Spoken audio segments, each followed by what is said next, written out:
날이 춥고 건조해질수록 우리의 피부는 수분을 잃어 메마르고 갈라지기 쉬운데요. 특히 심하게 갈라지고 거칠어지는 곳이 바로 발 뒤꿈치입니다. 여성분들이라면 누구나 깨끗하고 고운 발 뒤꿈치를 원하실 텐데요. 각질 제거제로 열심히 문질러 보지만 맨들맨들해지는 건 잠시뿐이고 다시 건조한 계절이 다가오면 언제 그랬냐는 듯이 다시 두꺼워지고 갈라지게 됩니다.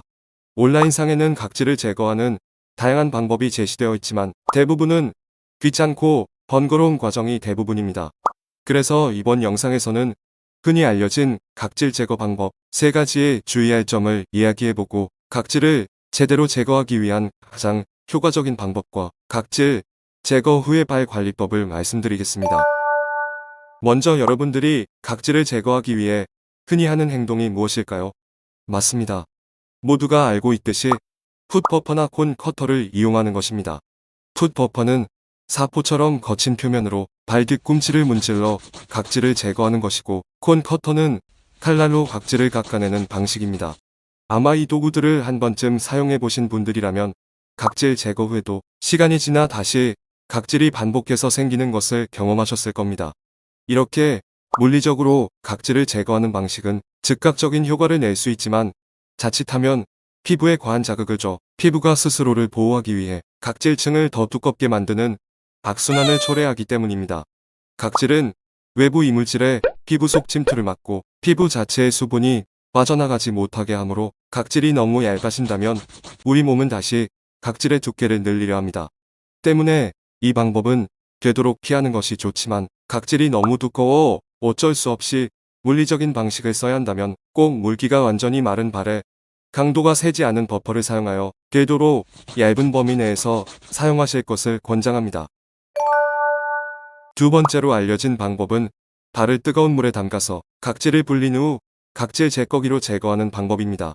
이 방법은 때를 수월하게 밀 수 있듯이 각질 역시 수월하게 벗겨질 것이라 생각되어 많은 분들이 시도하시는데요. 각질을 무리하게 불려서 제거하면 오히려 각화증을 유발할 수 있어 주의가 요구됩니다. 각질을 물에 불려 제거하면 죽은 세포와 산 세포가 뒤엉켜 떨어져 나오는데 살이 뜯겨나가며 혈액이 노출되어 감염이 발생할 수 있으며 각질이 모낭 안에 박혀 피부가 닭살 모양으로 보이게 되는 모공각화증이 발병할 수도 있습니다. 각화증이란 발뒤꿈치 각질이 심해지고 보습이 제대로 안 됐을 때 건조해진 각질이 축적된 후 발바닥의 마찰에 의해 갈라지거나 벗겨지는 것입니다. 심하면 갈라진 틈에서 피가 날 수 있고 수포가 형성되기도 합니다. 이럴 경우 피부과를 찾아 각질의 두께를 감소시켜주고 상처로 인한 2차 감염 등이 발생하지 않도록 적절한 치료를 받아야 합니다. 세 번째로는 베이킹 소다나 흑설탕, 올리브유 같은 주방 재료들을 이용해 민간요법을 시행하는 것입니다. 별도의 돈을 들이지 않고 쓸 수 있는 방법이라 하여 여러 곳에서 소개되고 있는데요. 이 방법들 역시 별도의 주의가 요구됩니다. 베이킹소다는 약한 염기성을 띄어 단백질을 녹이는 성질이 있습니다. 그래서 베이킹소다를 녹인 물에 손가락을 비벼보면 손가락 표면이 아주 조금 녹아서 미끌미끌한 촉감을 느끼실 수 있습니다. 이 성질을 이용해 각질에 바르시는 분들이 계시는데요. 이 방법은 피부가 민감하거나 약한 분들이 사용하실 경우 피부염을 일으킬 수 있으니 함부로 많은 양을 사용하시는 것은 위험합니다. 또한 기본적으로 우리의 피부는 약산성을 띠고 있는 것이 건강한 상태인데요. 염기성인 베이킹소다를 지속적으로 사용할 경우 뾰루지나 붉은 반점 등 피부 트러블이 발생할 수 있습니다. 이외에도 흑설탕과 올리브유를 반반씩 섞어 발바닥에 바르고 랩으로 감싼 뒤 비닐봉투로 덮어 오랜 시간 두는 방법이 있는데요. 집에 있는 재료로 값싸게 할 수 있다는 장점이 있지만 직장을 다니시거나 시간을 내기 어려우신 분들에게는 매우 번거로운 방법이라 지속적으로 하기가 어려울 것입니다. 이번에는 발각질을 효과적으로 제거할 수 있는 가장 간단한 방법에 대해 말씀드리려고 하는데요. 그것은 바로 요소 또는 우레아라고 불리는 성분이 함유된 각질 연화제를 사용하는 것입니다. 이 성분은 피부나 각질, 손발톱 조직과 수분의 결합을 도와 조직을 부드럽게 하는 작용이 있어 각질이 일어나는 피부나 갈라지는 건조성 주부습진, 팔꿈치나 발바닥, 굳은 살, 구부러지는 내성 발톱 등에 사용하실 수 있으며 흔히 피부 보습제로 쓰이는 글리세롤보다 더 효과가 좋다고 알려져 있습니다. 흔히들 각질 제거제를 구입하기 위해 화장품 가게나 드럭스토어를 찾는 분들이 많으실 텐데요. 약국에만 있는 일반 의약품을 구입하기 위해 약국으로 가시는 것이 좋습니다. 약국에서 파는 일반 의약품은 발각질 치료제로 분류되며 우레아 함량이 20% 정도이기 때문에 보습 효과와 더불어 각질 연화 효과가 뛰어나지만 화장품 가게나 드럭스토어에서 판매되는 풋크림 등의 화장품은 최대 10% 미만만이 허용되어 있기 때문에 보습 효과 정도밖에 기대할 수 없습니다. 따라서 각질 제거를 위해서는 약국에 들르시는 것이 좋습니다. 그렇다면 각질 연화제를 어떻게 사용해야 할까요? 먼저 발을 깨끗하게 씻고 완전히 말린 다음 연화제를 각질 부위에 바르고 문질러줍니다. 약 15분 동안 방치한 뒤 각질을 문지르면 효과적으로 이를 제거하실 수 있습니다. 이 과정을 하루에 최소 1번 상태에 따라 필요시 추가적으로 수행합니다. 보통 연화제를 1에서 2주 정도 사용하면 각질이 말끔히 사라집니다.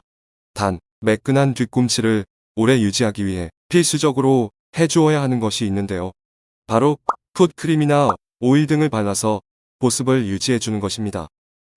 수분 이탈을 막아주는 각질이 사라지게 되면 그 아래 놓여있던 피부는 급격히 수분 손실을 겪게 됩니다.